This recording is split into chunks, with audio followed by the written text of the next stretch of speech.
Welcome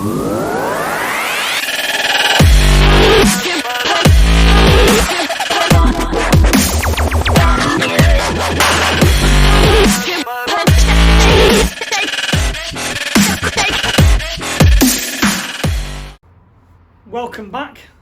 As the title will say, this is the start of the recovery truck build. I'm probably a bit dirty because I've already been working on the Vectra getting the engine out, because I thought it'd be a bit boring to show just removing an engine from a Vectra. So everything's out what I need, everything's prepped. So let me show you what I've taken off so you can have a look and you can follow. This is obviously the complete engine, all removed out. I've kept all the engine mounts on because I think I'm going to utilise as much as I can for the conversion in the bay. Drive shafts, because I'm going to need to use the inner ends for the gearbox. Gear cables with gear shifter and the diesel filter housing because it's censored, so I don't know if the ECU is going to need to see that, so just in case we've taken it. And then obviously a bit of a downpipe section so I can modify that.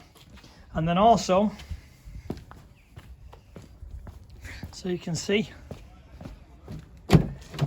every single bit of wiring loom has been removed from the engine. So all the engine bay loom, all the engine loom, sim unit, clocks, everything's been removed. And that's basically just in case when it comes to doing it in the truck and we need something, you know, I haven't got to scrap around and find anything. I've taken everything off, everything's going to be put away and then ready for basically for the chassis cab to start installing it. So that's this done now. So next clip should be me starting putting the engine bay. So let's crack on. Let's get this engine in that engine bay and let's see if it even fits. So it's engine in day. Time to put the Z19 in the truck. Fingers crossed it'll fit. I don't know, never tried it.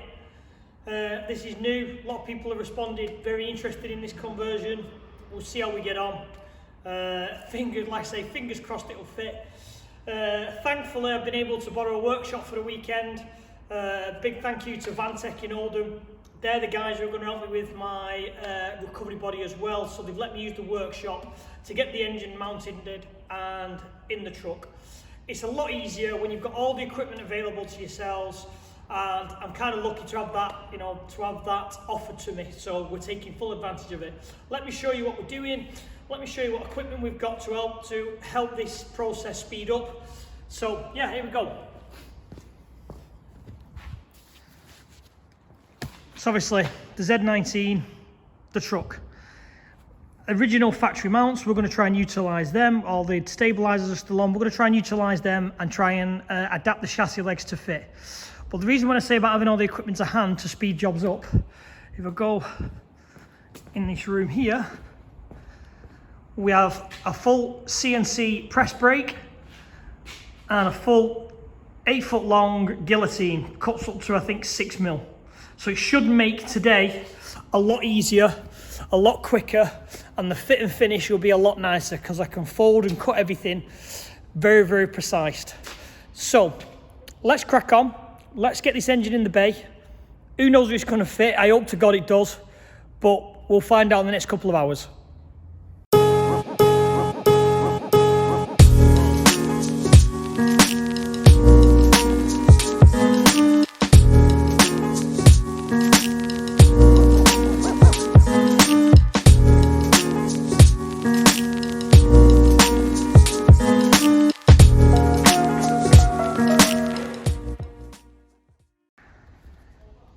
Everything's stripped off, bay's empty, nice big space. Now the wiring, which is going to be probably the big job on this I would presume, I'm not taking any wiring out, I'm leaving it there. I'm just going to put it to one side because at the moment I don't know what I need and what I don't need. So the plan today is obviously to get the thing mounted so we can start, you know, getting on with the wiring and seeing how it's going to fit. So that's the engine bay stripped. Let's get the forklift and let's get the engine in the bay. Did he tell you why? No. Has anybody told you why? No. Have you any idea why? Right, so we've got it in the hole, and to let people know how I'm going about doing this and what I'm looking for, the first job is obviously get the engine somewhere near in the hole, and then forget about your engine mounts, forget about your wiring, forget about everything. The first job has to be shaft angles.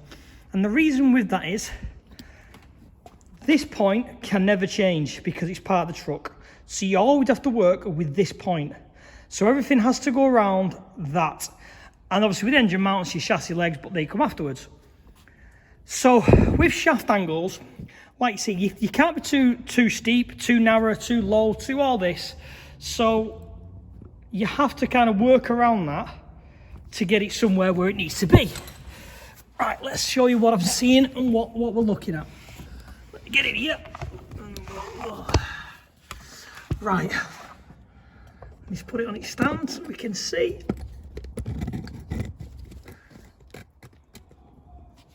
Tilt this back a little bit. There we go.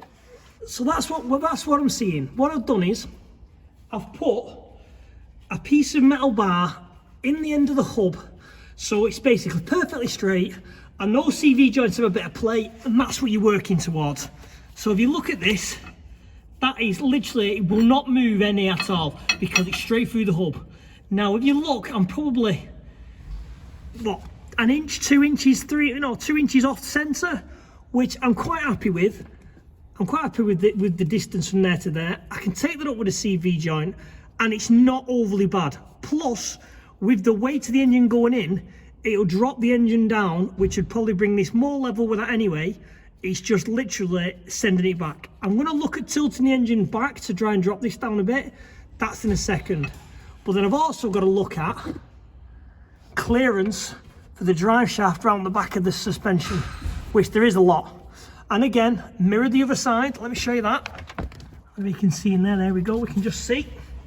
So we've mirrored it on this side with a piece of bar. So if you move that where it's gonna go, again, it'll go where it needs to go. There's plenty of clearance around the back of the shocker.